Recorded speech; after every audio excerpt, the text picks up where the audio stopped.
ପ୍ରାୟତଃ ଆପଣମାନେ ସବୁ ଜାଣିଥିବେ ଆଉ ଏଇଟା ତ ସୋସିଆଲ ମିଡ଼ିଆରେ ପୁରା ଭାଇରାଲ ହେଇସାରିଛି।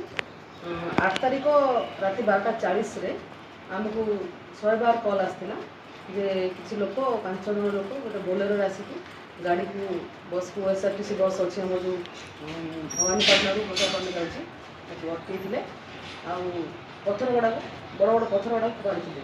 ତ ସେଠିରେ ପାସେଞ୍ଜରମାନେ ପୁରା ଭୟଭୀତ ହୋଇଥିଲେ ଆଉ ସେମାନେ ଭାବିଥିଲେ ଲୋକମାନେ ପିଲାମାନେ ଡକାୟତ କରିବାକୁ ଚେଷ୍ଟା କରୁଛନ୍ତି। ତ 112କୁ ଆମକୁ କଲ୍ କରିଥିଲେ। ଆମେ ସାଙ୍ଗେ ସାଙ୍ଗେ ସିମିଗୁଡ଼ା ପୋଲିସ ସାଙ୍ଗେ ସାଙ୍ଗେ ଜାଗାରେ ପହଞ୍ଚିଥିଲା। ପୋଲିସକୁ ଦେଖି ସେମାନେ ସେଠୁ ପଳେଇଥିଲେ ଯେ ଯାହା ହଉ ପାସେଞ୍ଜରଙ୍କର କିଛି ଅସୁବିଧା ନ ହଉ ସେଥିପାଇଁ ଆମେ ସେମାନଙ୍କର ପ୍ରାଇମେରୀ ଟ୍ରିଟମେଣ୍ଟ କରେଇ ତାଙ୍କୁ ପଟାଙ୍ଗୀ ଆମେ ଏସ୍କର୍ଟ କରି ନେଇ ଛାଡ଼ିଥିଲୁ। ତାପରେ ଆମର ସେ ଡ୍ରାଇଭର ଯିଏ ଦମ୍ବୁରୁ ସାଗର ସେ ଆସିକି ଆମ ଥାନାରେ ଗୋଟେ ରିପୋର୍ଟ ଦେଇଥିଲା।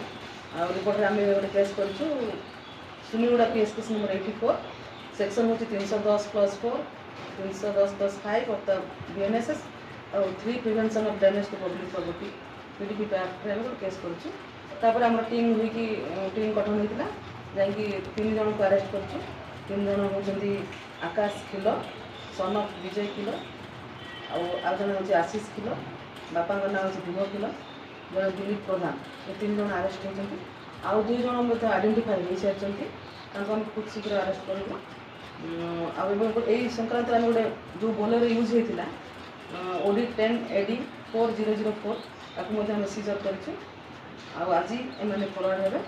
ଏମାନେ ଆମେଙ୍କର କନଫେସନାଲ୍ ଷ୍ଟେଟମେଣ୍ଟ ବି ନେଇଛୁ। ଏମାନେ ସମସ୍ତେ ରାଜି ହେଲେ ଯେ ଆମେ ଏ ଘଟଣାଟା ଘଟେଇଛୁ। ତାଙ୍କର ଉଦ୍ୟମ ଥିଲା କିଛି ଲୋକଙ୍କୁ ଭୟଭୀତ କରି ଡକାୟତ କରିବାର ଉଦ୍ୟମ ଥିଲା। କିନ୍ତୁ ଆମେ ମାନେ ଭେରିଫାଏ କରିନୁ। ଆକ୍ଚୁଆଲି ଆମ କେସ୍ରେ ଆମ ଥାନାରେ ଆମେ ଭେରିଫାଏ କରିଦେଇଛୁ ଆଉ ମେସେଜ୍ କରିଛୁ। କୋରାପୁଟ ଜିଲ୍ଲାର ଅନ୍ୟ ଥାନାରେ ଯଦି କିଛି କେସ୍ ଥିବ ସେଇ ସେତେବେଳେ ଯଦି କେସ୍ କିଛି ଥାଏ ଆମେ ଲିଗାଲ୍ ଆକ୍ସନ୍ ତାଙ୍କ ନାଁରେ ନେବୁ। ଆଉ ଏବେ ପର୍ଯ୍ୟନ୍ତ କିଛି ଆସିନି ଆମ ଥାନାରେ କିଛି କେସ୍ ଆମ ନୋଟିସ୍ରେ ଆସିନି। ବାକି ଏମାନଙ୍କର କାର୍ଯ୍ୟ ସେୟା ଯେ ରାତି ଅଧା ହେଲେ ମଦ ଖାଇକି ବୁଲନ୍ତି କାହାକୁ ଦେଖିବେ କିଏ ଯଦି ସିଙ୍ଗଲ୍ ଯାଉଛନ୍ତି ପିଟାମରା କରନ୍ତି ବୋଧେ ଜଣାପଡ଼ୁଛି। ନହେଲେ ସେମାନେ ଗୋଟେ ଏତେ ବଡ଼ ଘଟଣା ଘଟାଇବା ପାଇଁ ସାହସ କରିଥାନ୍ତି।